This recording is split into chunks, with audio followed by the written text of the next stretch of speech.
There's an infestation plaguing my head and I've lost all passion. Burning regret and hopeless aspirations burn my words. I'm fed up with exiled euphoria as insomnia cradles my thoughts as if it's unaware how much of a catastrophe it has made of me.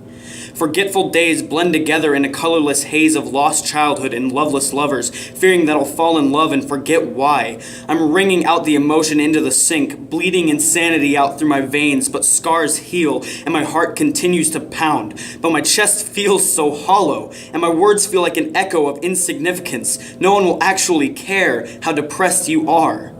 Demons are rocking this lifeboat, and there's no sign of the promised land. Only still water and an unknown abyss under my feet. My mind rips this boat apart. I'm destined to sink, and I'm terrified of the ocean. I feel this urge every now and then to just plunge in and drown under the surface, like I'm a prisoner of death, and I'm afraid of it, but the still waters of life carried me nowhere. Now that I see the waves, I frantically head for the surface, but tidal waves rip me down. I want to live, but I can feel myself dying. My 2 suicide attempts still haunt my eyelids, and when I look at my left wrist, I still see the scars. I can still see the blood rushing into the sink as everyone else sleeps. I remember screaming for an answer from above, but I feel like God has lost his faith in me. Like I am a tainted soul searching for a catharsis in the words I choke on and a respite from the isolation of this house.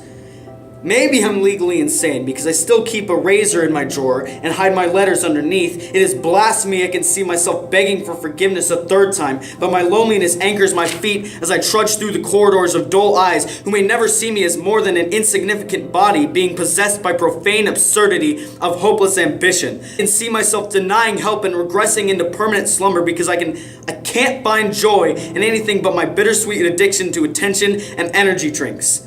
Redundancy controls every week as routine rusts my bones, and the only thing that I can do is accept that every day is fleeting and that my life very well may be forgettable.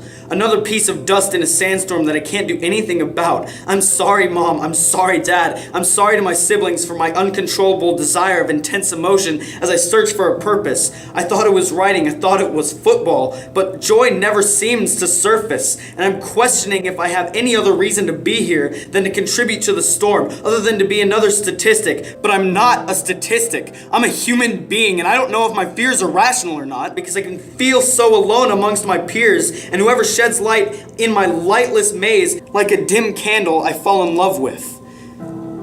But the light flickers and I'm left frantically scrambling for a moment that's already gone.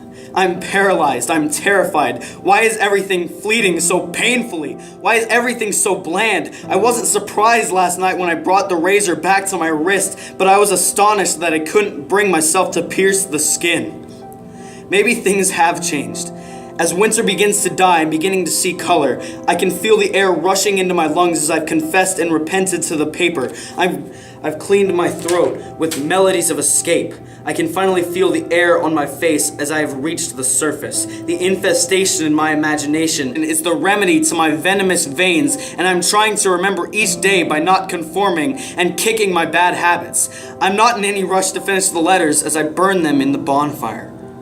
I've lost beautiful words of treacherous fear, but the flames have lit an inferno that guides me out of the abyss. I can finally write about love without ending in heartbreak. I can finally write about my bleeding lines without anticipating the darkness. I can write about my family without regarding the creaky foundation or the holes in the walls.